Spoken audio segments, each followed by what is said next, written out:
So ayun, isang magandang araw sa inyo mga idol. So meron tayong nabiling safety circuit breaker. So para dun sa rewiring natin na barracks, no? Dun sa submeter na ginawa natin na baliktad yung connection.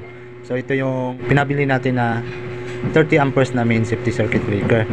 So ang ituturo natin dito kung paano siya i-check, dahil dun sa hardware na binilhan ay hindi pa siya na check, no? So siyempre kailangan natin yan i-check habang hindi pa natin na ikabit, para kung merong malfunction ay mapalitan natin agad, no?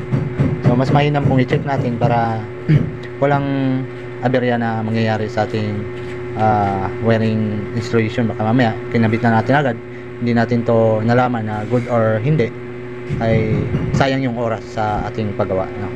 So ngayon i-check muna natin siya. So isang idea lang at basic tutorial para sa pag-check nitong ating safety circuit breaker. Itong safety circuit breaker mga idol ay 30 amperes. Ayan. So meron tayong clamp tester, then nakaset yan sa continuity test. Ayan. So nakabuzzer tayo sa kanyang continuity test. So ilagay nyo lang yung test prod dito sa dulo, saka dito sa in at saka dito sa out. Ayan. Ngayon i-on nyo yung safety circuit breaker. Ayan.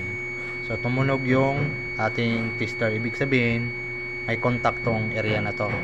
So ilipat natin yung ating tester sa kabila. Ito. Ayan. Ayan. So meron. So good yung connection niya, may contact. Off natin. Ngayon naman pangalawang check, kailangan natin pasukan ng voltahe yan. Kasi merong mga safety circuit breaker na na-encounter namin, good yung connection, may contact, pero yung out niya dito is hindi to 20 or to 30, kundi nasa unbalance yung kanyang power supply na lumalabas dito sa output. May na-encounter kaming breaker na ganyan mga idol, malfunction yung output niya. So kailangan natin itong pasukan ng power supply para malaman natin na good yung connection yung output niya dito. Okay? So ito yung pangalawa nating pag-test mga idol.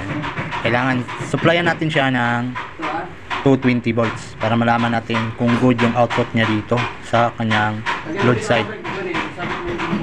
Una natin yung ating safety circuit breaker. Yung ating tester nakatuon doon sa AC volts. AC volts mga idol. Yan.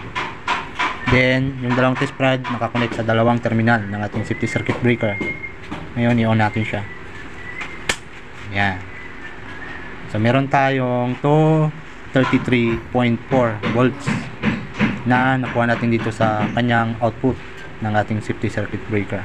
So, ang ibig sabihin niyan, itong ating safety circuit breaker mga idol is 100% na good. Okay? So, ito yung pangalawa na pag-test, no? Kasi merong mga safety circuit breaker na malfunction, kaya kailangan natin i-test siya bago natin ikabit, or doon pa lang sa hardware i-suggest nyo sa binilhan nyo na pwedeng i-test yung safety circuit breaker. So yung ganitong mga safety circuit breaker mga idol, Royo yung brand, ay wala siyang ground protection. Short circuit lang ang protection nito at saka overload, no? Totally, ang na-encounter namin dito sa safety circuit breaker mga idol, kapag may shorted, so iba't iba kasi yung yung hindi naman natin nilalahat yung ganitong safety circuit breaker. Lahat ng breaker magkaiba-iba yung function, no? Merong iba mabilis mag-detect ng shorted, merong iba naman na matagal mag-detect ng shorted, kahit nagkaroon na ng spark ay hindi pa rin nagtitrip yung ating safety circuit breaker, no? So magkaiba-iba po talaga yung function ng safety circuit breaker, no? So ito ay wala tong ground protection, no? Kapag may grounded siya ay hindi niya kaagad na di-detect, no? Kung may grounded sa wiring connection mo. So pinaka 100% na nadi-detect lang nito is yung shorted, no? So yun lang mga idol, yung konti nating tutorial at basic tutorial dito sa pag-test at pag-check kung tama ba yung wala bang malfunction sa ating safety circuit breaker. Kita-kits sa next video mga idol.